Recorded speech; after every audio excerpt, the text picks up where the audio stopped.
습니다. 함께 신앙 고백합니다.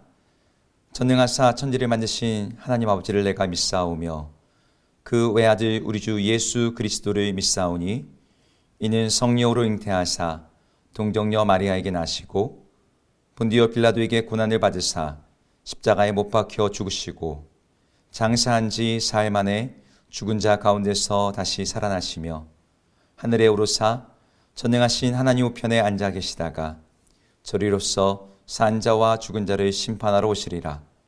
성령을 믿사오며 거룩한 공예와 성도가 서로 교통하는 것과 죄를 사하여 주시는 것과 몸이 다시 사는 것과 영원히 사는 것을 믿사옵나이다. 아멘.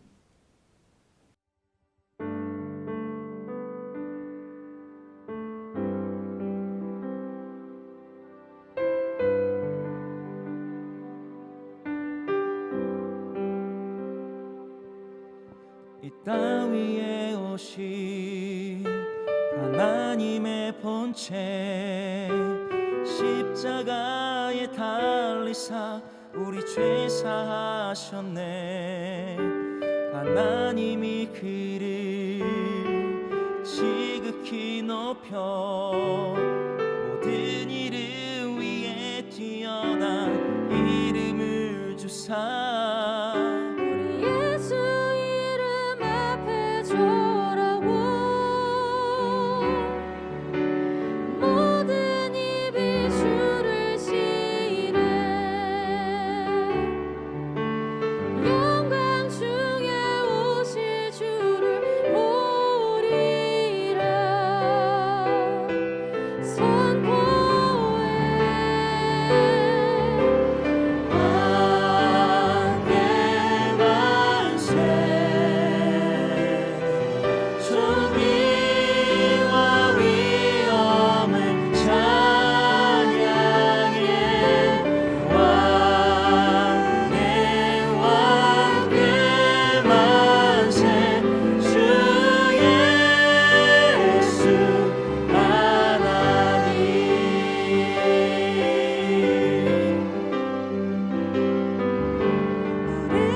제14장. 너희는 마음에 근심하지 말라. 하나님을 믿으니 또 나를 믿으라. 내 아버지 집에 거할 곳이 많도다. 그렇지 않으면 너희에게 일렀으리라. 내가 너희를 위하여 거처를 예비하러 가노니 가서 너희를 위하여 거처를 예비하면 내가 다시 와서 너희를 내게로 영접하여 나 있는 곳에 너희도 있게 하리라. 내가 어디로 가는지 그 길을 너희가 아느니라. 도마가 이르되 주여, 주께서 어디로 가시는지 우리가 알지 못하거늘 그 길을 어찌 알겠사옵나이까? 내가 곧 길이요 진리요 생명이니 나로 말미암지 않고는 아버지께로 올 자가 없느니라. 너희가 나를 알았더라면 내 아버지도 알았으리로다. 이제부터는 너희가 그를 알았고 또 보았느니라. 빌립이 이르되 주여, 아버지를 우리에게 보여주옵소서. 그리하면 족하겠나이다. 빌립아, 내가 이렇게 오래 너희와 함께 있으되 네가 나를 알지 못하느냐? 나를 본 자는 아버지를 보았거늘 어찌하여 아버지를 보이라 하느냐? 내가 아버지 안에 거하고 아버지는 내 안에 계신 것을 네가 믿지 아니하느냐? 내가 너희에게 이르는 말은 스스로 하는 것이 아니라 아버지께서 내 안에 계셔서 그의 일을 하시는 것이라. 내가 아버지 안에 거하고 아버지께서 내 안에 계심을 믿으라. 그렇지 못하겠거든 행하는 그 일로 말미암아 나를 믿으라. 내가 진실로 진실로 너희에게 이르노니 나를 믿는 자는 내가 하는 일을 그도 할 것이요 또한 그보다 큰 일도 하리니 이는 내가 아버지께로 감이라. 너희가 내 이름으로 무엇을 구하든지 내가 행하리니 이는 아버지로 하여금 아들로 말미암아 영광을 받으시게 하려 함이라.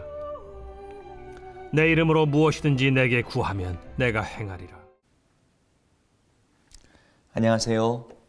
오늘도 말씀과 함께 하루를 시작하신 여러분들을 축복합니다. 우리가 어제까지는 레위기 17장의 말씀을 보았는데요. 오늘부터는 다시 요한복음 14장의 말씀으로 함께 하루를 시작하고자 합니다. 오늘부터 4월이 시작되었는데요. 오늘 4월은 요한복음과 함께 말씀을 함께 나누면서 하나님의 은혜를 누리고자 합니다. 오늘 요한복음 14장은 예수님의 당부로 시작하고 있습니다. 1절에서 예수님은 제자들에게 너희는 근심하지 말라고 말씀하시면서 오늘 말씀이 시작됩니다. 예수님이 근심하지 말라고 하신 것은 그냥 보편적인 상황에서 말씀하신 것은 아니고 이 말씀에는 배경이 있습니다. 예수님이 13장에서 제자들과 함께 유월절 식사를 하시면서 제자들이 듣기에는 매우 충격적인 이야기를 하셨습니다. 그것은 이미 제자들에게 여러 번 말씀하셨던 십자가에 대한 예고인 동시에 거기와 연결된 제자들에게 일어날 세 가지였어요.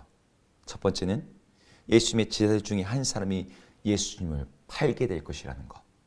두 번째는 예수님이 가시는 곳에 제자들이 따라올 수 없다는 것. 그리고 세 번째는 구체적으로 베드로에게 하신 말씀이기도 했는데 제자들이 예수님을 부인하게 될 것에 대한 말씀이었습니다. 여러분, 이 이야기를 들었던 제자들의 마음은 어땠을까요? 너무나 충격적이고 그 말씀으로 인하여서 그들의 마음이 크게 근심되지 않았겠습니까? 예수님이 그냥 허언하시는 것도 아닐 테고 정말 이 일대로 된다면 그들에겐 정말 마음에 큰 낙심과 절망감이 생겼을 것입니다. 예수님을 받게 된다? 예수님을 따르지 못하게 된다? 예수님을 부인하게 된다? 이 모든 것은 제자들에게 그들이 예수님을 따랐던 지난 3년간의 시간을 송두리째 부인하는 것처럼 들렸을 것입니다. 아니, 우리가 지금까지 예수님을 따르기 위해서 했던 그 모든 포기와 수고는 그럼 뭐가 되는 거지? 예수님을 따르기 위해서 아버지도 버리고 가족도 버리고 나의 직업도 버리고 나의 젊음에 바쳐서 주님께 충성했는데 그 모든 것들이 어떤 의미가 있는 것이지? 예수님이 떠나간 다음에 그럼 우리들은 어떻게 되는 것일까? 이런 여러 가지 복잡한 생각들과 근심들이 이 제자들에게 있었을 거예요. 그런 제자들에게 오늘 예수님이 근심하지 말라고 하시는 거예요. 그리고 대신에 하시는 말씀은 뭐예요? 하나님을 믿으니 또 나를 믿으라고 하셨습니다. 여기 굉장히 중요한 포인트가 있습니다. 예수님은 제자들에게 얘들아, 괜찮을 거야. 잘 이겨낼 수 있을 거야. 너희들은 해낼 수 있을 거야. 이렇게 그들을 격려하지 않으셨습니다. 제자들 안에는 예수님을 따라갈 능력과 의지와 힘, 선한 것이 모자라다는 것을 예수님도 알고 계셨거든요. 그것만 가지고서 예수님을 따를 수 없다는 것도 알고 계셨습니다. 설령 따를 수 있는 의지와 능력이 있다고 치더라도 예수님을 3번이나 부인하면서 예수님의 저주까지 했던 베드로가 무슨 염치로 예수님을 계속 따르겠다라고 따라갈 수 있을까요? 그런 상황에서 예수님은 제자들에게 어설픈 격려와 위로 대신에 다른 말씀을 하시는 거죠. 하나님을 믿으니 또 나를 믿으라. 예수님은 제자들에게 당할 상황들을 말씀하시면서 그들이 그것을 어떻게 이겨야 될지 말씀하는 대신에 하나님께서 그리고 예수님께서 그 상황 속에서 어떻게 일하실 것인지를 말씀하고 계시는 거예요. 예수님은 그들을 그냥 방치하지 않겠다고 하십니다. 그들을 그냥 고아처럼 내버려 두지 않겠다고 하셨습니다. 예수님은 내가 다시 와서 너희를 영접할 것이며 내가 너희를 그냥 버려두지 않을 것이며 내가 너희와 함께 하겠다라고 말씀하세요. 무엇보다 놀라운 약속은 오늘 본문 13절 14절에 나오는데요. 한번 같이 읽겠습니다. 너희가 내 이름으로 무엇을 구하든지 내가 행하리니 이는 아버지로 하여금 아들로 말미암아 영광을 받으시게 하려 함이라. 내 이름으로 무엇이든지 내게 구하면 내가 행하리라. 아멘. 예수님은 예수님의 이름으로 무엇이든지 구하면 예수님께서 행하시겠다라고 말씀하셨어요. 그들에게 예수님의 이름으로 하는 기도가 반드시 응답될 것이고 그것이 그들의 삶의 큰 능력과 힘의 근원이 될 것이라고 말씀하신 것이죠. 오늘 제자들이 했던 근심은 사실 우리들의 근심과 그리 멀지 않습니다. 우리도 예수를 믿고 신앙생활을 하면 할수록 자각하게 되는 것이 있어요. 그것은 무엇이냐면 나의 연약함, 내 안에 뿌리 깊은 죄성, 나의 모자람. 내가 예수님을 온전히 쫓아갈 수 있을까? 내가 예수님을 쫓아서 그분이 가셨던 길을 온전히 따라갈 수 있을까? 혹 나도 가룟 유다처럼 나의 이익을 위해서 예수님을 팔거나 다른 제자들처럼 예수님을 버리고 따라가지 못하거나 베드로처럼 예수님을 부인하는 그런 일이 나에게도 일어나지는 않을까? 우리 자신의 연약함을 보고 근데 그럴 가능성이 아주 농후하거든요. 예수님이 우리에게 말씀하셨던 것처럼 주님 말씀하신 대로 거룩해지고 그렇게 주님을 닮아서 하나님 나라를 위해서 뭔가 위대한 일에 조금이나마 쓰임받는 그런 삶이 우리에게 별로 가능할 것 같지가 않아 보이는 것이죠. 그렇게 근심하는 우리들에게 오늘 예수님이 동일하게 말씀하시는 거예요. 그래, 너에게는 없어. 너에게는 그럴 힘이, 그럴 수 있는 거룩함이, 그럴 수 있는 선과 그런 자질이, 그럴 만한 열정과 능력이 그래 너 안에는 없다. 하지만 나를 믿어라. 하나님을 믿고 나를 믿어라. 내가 너를 붙잡을 것이고 내가 너를 이끌 것이고 내가 너와 함께 할 것이다. 무엇보다 네가 나의 이름을 의지하여 기도하면 내가 무엇이든지 행할 것이다. 그러니 너는 너의 힘과 너의 능력과 너의 선, 너의 자질, 은사와 능력을 의지하지 말고 나를 믿고 나를 의지하라. 나의 이름으로 하나님께 간구하고 기도해라. 그러면 넌 나를 따를 수 있고 하나님의 나를 위해서 내가 너에게 명령한 그 모든 사명들을 감당할 수 있을 거야. 이것이 오늘 예수님께서 하신 말씀인 것이죠. 그렇습니다. 우리들의 소망은 우리 자신에게 있지 않고 예수님에게 있습니다. 우리가 주님을 쫓아가는 이 제자도 그 십자가의 좁은 길을 갈 수 있는 능력은 예수님에게 있어요. 그분이 우리를 붙잡으시고 그분이 우리를 이끌어 주시고 그분이 주의 성령을 우리 가운데 보내주셔서 끊임없이 우리를 위해서 간구하시게 하시고 그분의 이름으로 구하는 모든 기도 가운데 하나님의 응답하시기에 우리는 예수 그리스도를 믿고 따르는 그 길을 여전히 걸어갈 수 있는 것이죠. 오늘 이 새벽에 함께 말씀을 듣는 분들 중에 혹시 신앙의 낙심 가운데 있는 분들이 있으시다면 오늘 말씀에서 새로운 소망을 발견하시기 바랍니다.